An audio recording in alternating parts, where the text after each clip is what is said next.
Hello, I'm Maria Hall Brown, and this is LA Currents. Well, the definition of generational poverty, or a poverty trap, is caused by reinforcing mechanisms that cause poverty, and once they exist, persist, unless there is outside intervention, which is why I am so delighted today to be joined by the General Manager of the Community Investment for Families Department, Abigail Marquez. Thank you so much for being here. Thank you for having me. Well, I gave that little definition because truly that is the hope, the dream, and the focus of your department to help interject those interventions that actually break these terrible cycles. So in a general sense, what does the department do and how does it do it? Thank you again for the opportunity to highlight the work of our department. The Community Investment for Families Department was created in the midst of the pandemic. And what we saw, which we recognize the disparities that we saw, particularly in communities of color, and how the pandemic created devastating effects in communities across our city. But we know that poverty has been prevalent, not just in our city, in the state, but in the country. We have a poverty crisis. And in our city today, we have over 600,000 Angelenos who are struggling to make ends meet, who, for that, a family of four is making under $28,000 a year. And it's just not attainable for them to be able to pay their rent and pay for other basic needs.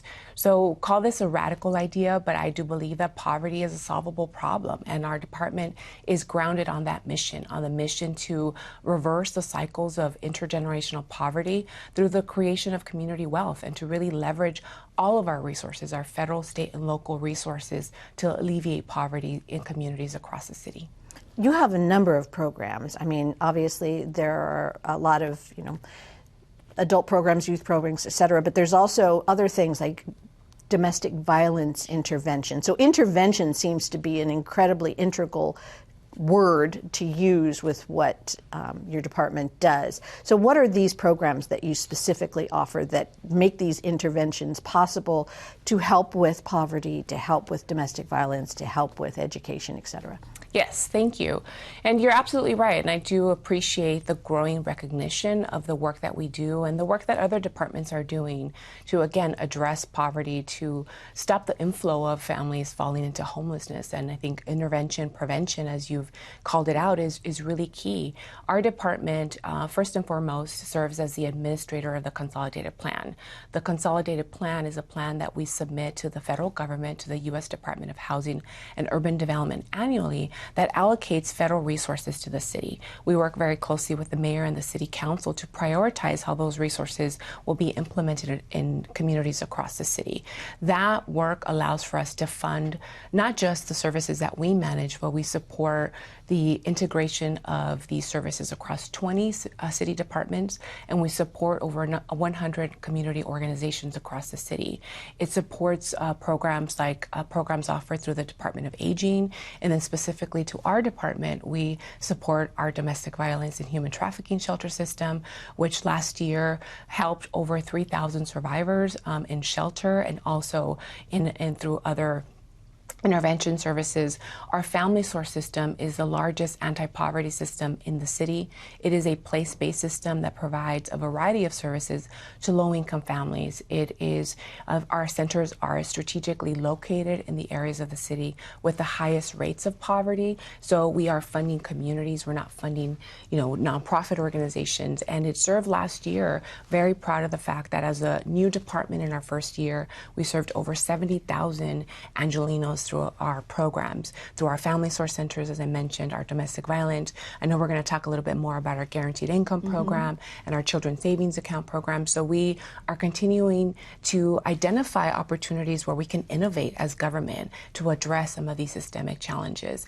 So that's the work that we do in a very quick snapshot of, we are currently managing over $250 million in federal, state, and local resources that support communities and households across the city of Los Angeles. Now, people can, and I want to qualify this, the money you just mentioned where it came from, but there is an ability to access that money if you are, in fact, a particular type of organization.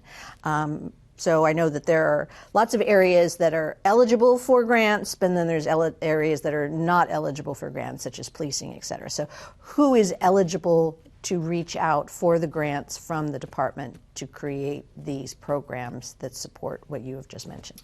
Yeah, I think that's a great question, and I think it's important for community organizations for us as government, I should say, to really engage with community organizations that are interested in partnering with government, because government can't do this work alone. We do need to rely on our trusted community anchors that are in communities, understand the needs of the families and the communities that they're serving. So we do have a couple of opportunities throughout the year to have an open process to solicit applications from community organizations that we then review and assess and work again closely with the mayor and the city council to identify how those needs will be prioritized. So, we often struggle with more demand than resources, and so it is a balance that we're constantly juggling. But it is important for us to have active community engagement as part of our process. With the Family Source system, which I just mentioned, we just had an open application and request for proposals, and so that was an opportunity for new organizations to solicit the opportunity to become a Family Source provider. And we're just so thrilled that, again, the recognition of the work of the Family Source system was lifted up during this last budget cycle, and that not only will we now have the 16 Family Source centers that we have been working with over the years, but that will be increased to 20. So we have 4 additional sites that will come on board in the early part of 2024, and we are also increasing the funding per center from $1.1 million to $1.5 million. That will give us an opportunity now to serve through that system alone over 50,000 unduplicated Angelenos across the city. So where are those community centers? Where are the 16 and where are the additional 4 going to be? So they're located, again, in areas with the highest rates of poverty across the city. We have them in South Los Angeles, in Boyle Heights, in Central City, in the Valley, of course. And we will have 4 additional sites. We'll have 1 in the downtown area, which we're excited about. It'll support neighborhoods in and around Skid Row. We will also have a new center out in the Sun Valley area, in North Hollywood, Koreatown, and areas that we haven't served in the past. So we're very excited about that expansion. So if I walk into one of the centers, I imagine the different focus of the services vary depending upon the community that it's in. But what will I find if I walked in? Hello, I'm here. Yes, that's a great question. So what we have done through the Family Source system is that we have created a consistent core service delivery system that you can access the same service at any of the sites. Of course, the services in some of the subject areas may vary because they are trying to tailor to the unique needs of the communities that they're in.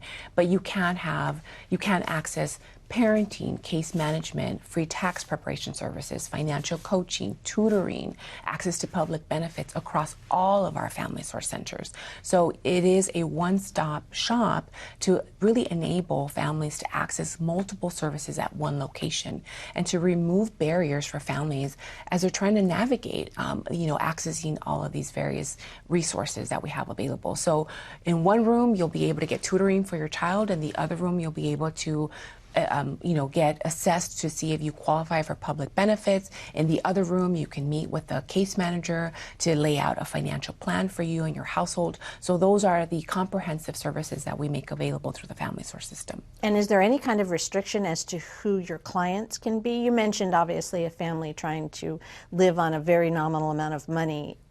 Is that one of the rules, or can anyone walk in and access at least a portion of what you offer? We don't turn anyone away. Okay. And so we do have to follow, of course, criteria that is established by the federal government. So we are primarily serving low-income Angelenos, and they, of course, have to be City Valley residents. So those are the 2 main criteria that we use, but we don't turn anyone away. People who are in need, if we can't serve them through the Family Source system, we will connect them to another provider who can provide them the support that they need. That's amazing. Some of the interventions, have been sort of original, slightly risky, potentially unique in all their ways. And obviously I'm specifically referencing Big Leap, which was, for lack of a better word, an income subsidy. So how did that work? How did it all play out? What have we learned from that particular experiment? I love talking about the Big Leap program, the city's guaranteed basic income program. I know it sounded like an idea that was just out of the ordinary for government to leverage its resources to invest in this type of program. And I have to say that in the 20 years that I've been honored to serve as a public servant here in the city of Los Angeles, it's been one of the most transformative bodies of work that I've had the privilege to be a part of. What Big Leap has done, it selected 3,200 families from, by the way, a pool of over 50,000 people who applied for the program. We opened up the portal back in October of 2021 with for 10 days and received, there was over 100,000 people that visited the website in a matter of days. In the end, we had 50,000 people apply. Of course, we didn't have funding for all 50,000, so we did a randomized pool of applicants and selected 3,200 households that received, for a 12-month period, $1,000 per month of unrestricted financial support. Those 3,200 families, we have some demographic data already. The average income for those families was $15,000 annually. The face of the Big Leap program is a single mother with at least 2 children who is working. They're working a full-time job. And there's a really great podcast that was just featured last week that talks about a woman who is a single mother with 2 children and is renting rooms in a house and is paying $800 a month for those 2 bedrooms. And it has to work for 1 week, from 7 a.m. to 11 p.m. at night to make $600, and is helping her child who's in college. And so these are the stories that we're lifting up through the Guaranteed Basic Income program.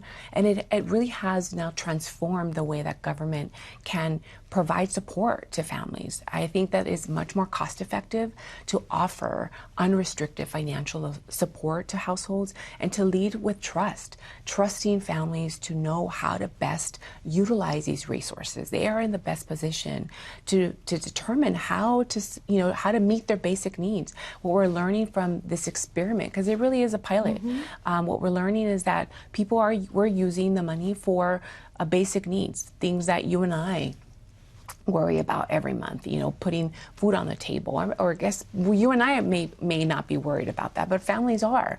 They're worried about putting food on the table. So now it's reducing that level of anxiety for them to be able to buy healthy food for their children, to pay for utilities, to begin to save for themselves, to invest in themselves. We've heard from so many families who have now been returned to school and have been able to upgrade their skills, and so they have a better paying job as a result of this. They're able to start their own business. The podcast featured another family who benefited from the program, who was able to start her own business. She opened up a store in South LA. She put $500 away each month from that $1,000 that she received. And so this is the transformative work that we are really inspired by. We won't have the final results of the pilot until 2024, but we know that what we've seen from the Stockton project will be very consistent to what we see. Poverty is poverty in anywhere of the country, and it's no different to how it is here than in Stockton. Families are still struggling, and what we saw from the experiment in Stockton is that people were able to see reduced levels of stress. They were able to set financial goals and achieve them, and they were able to stay housed. We know that a number of our families were able to stay housed because of the Big Leap support.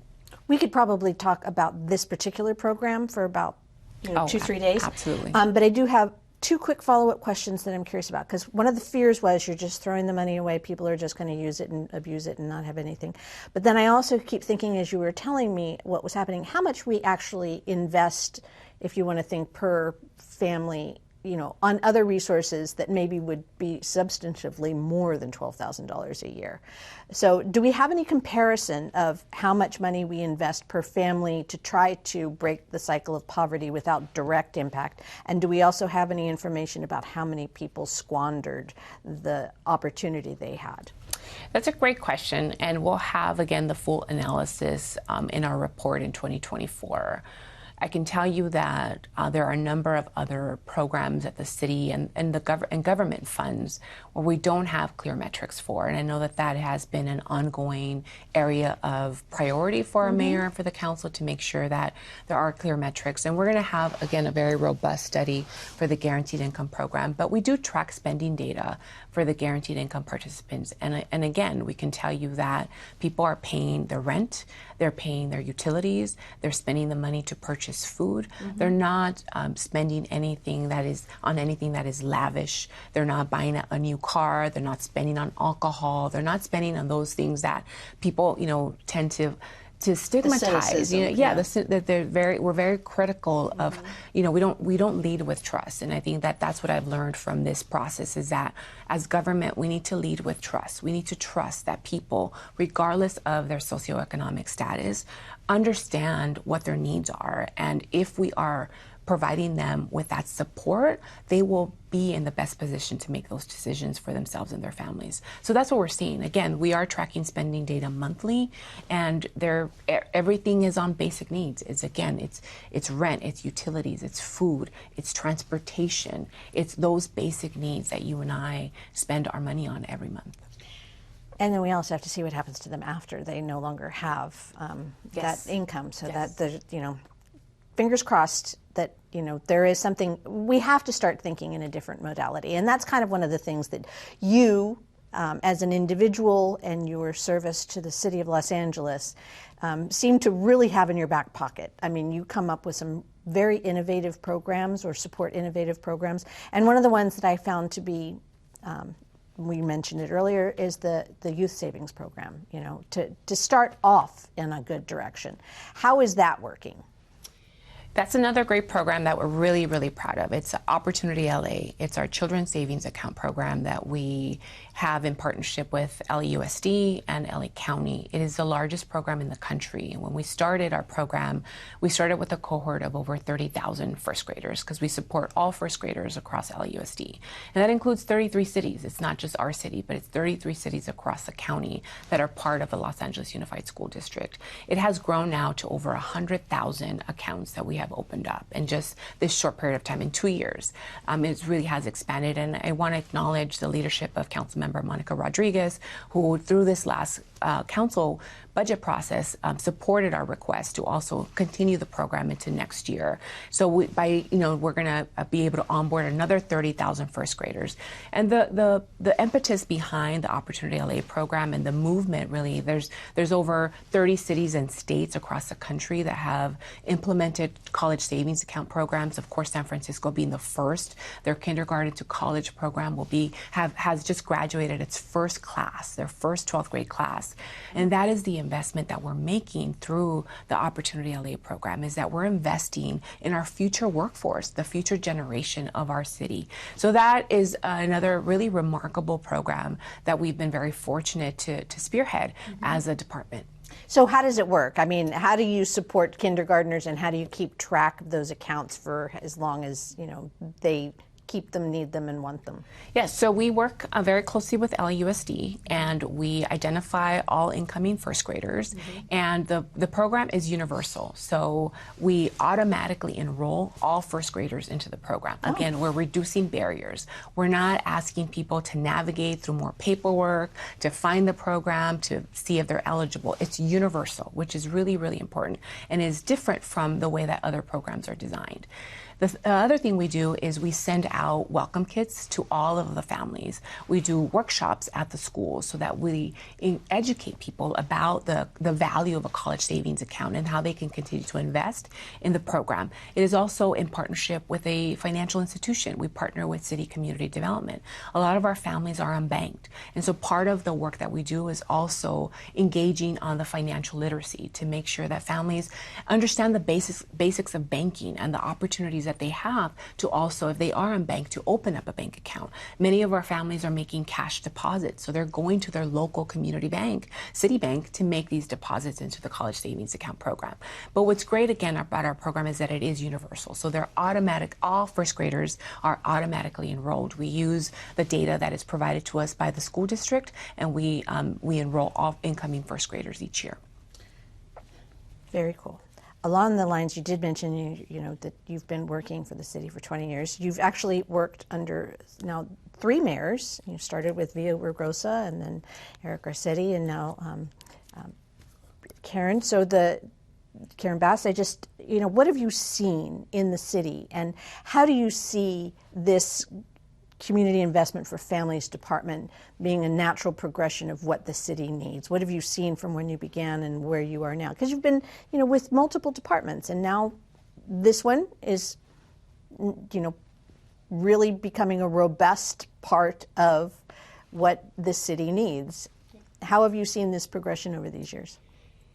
Thank you for that question. If I may, I just want to share a little bit about why I even pursued a career in government. I mean, I think for me, it was an opportunity that was provided to me right before transitioning over to my college. And so right after high school, I was an intern for a council member.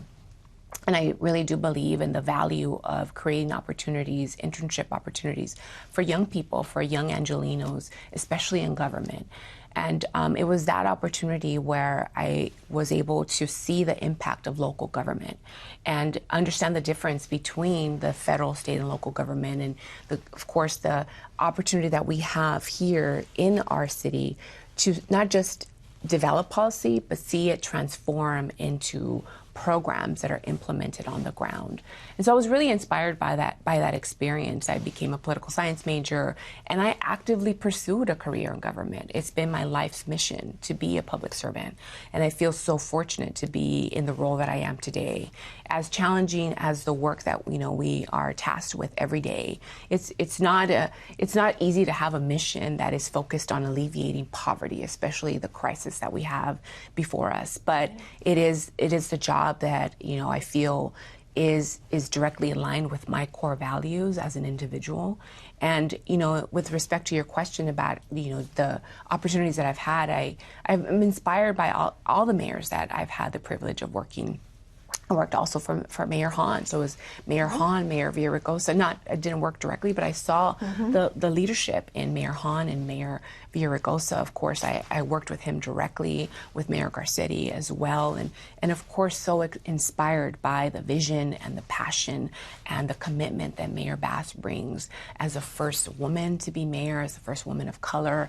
I am especially inspired by her energy and her sense of urgency. I know that she understands the needs of our community. So with each mayor brings a unique perspective, a unique sense of urgency, a unique set of ideas, and I just feel so incredibly privileged to be a part of that. Are you optimistic? Because sometimes it seems the problems are outrunning the solutions. And I do believe that there's a concerted and very focused and urgent need.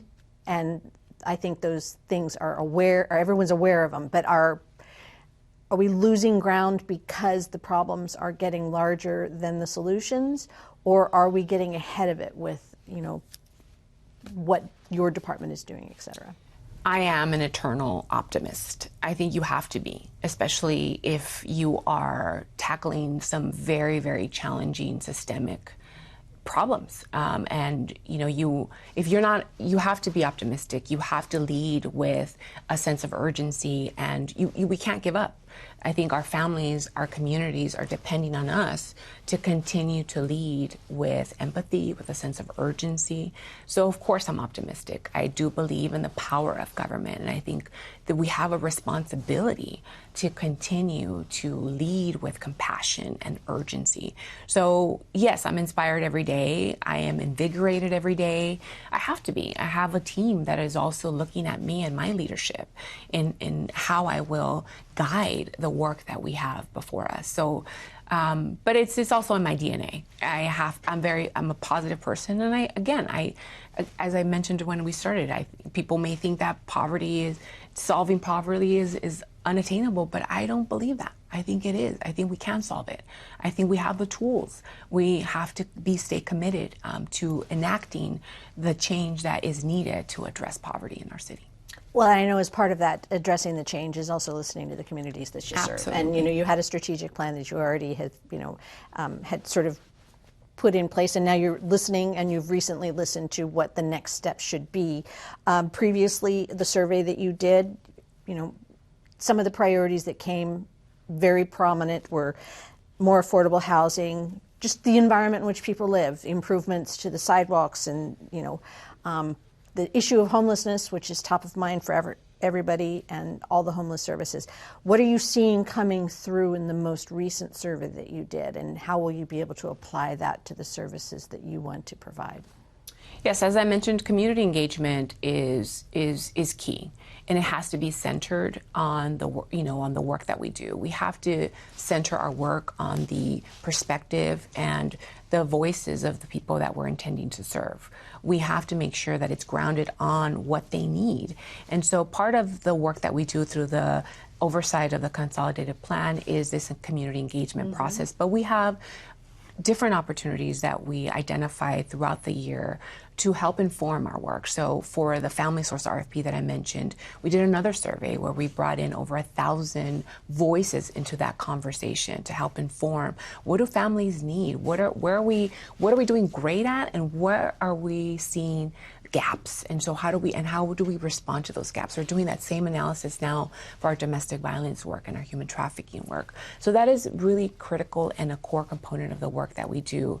The priorities have not changed. The priorities are consistent with a survey that we conducted in 2021 for the last 5-year plan, and that continues to be priorities around the production of affordable housing, and of course the preservation of housing to keep people housed, to continue to protect tenants and their rights as tenants, to continue to, of course, to address homelessness, and to also look at prevention, which we're doing more and more of each day, and then to continue to invest in neighborhoods. So that is the work that is still has been elevated as priorities through that community engagement process, and those are the priorities that will be included in this next 5-year plan. So along those lines of listening and making sure that the needs of the community, as the community feels, are being served, how can people reach out and find out what you're doing, participate in the programs that you offer, continue to learn about what's going to happen with Big Leaf? I know you mentioned there's going to be a film. There's a podcast, but there's a feature film as well. There correct? is, yeah. A documentary? It's basic, yeah. Okay.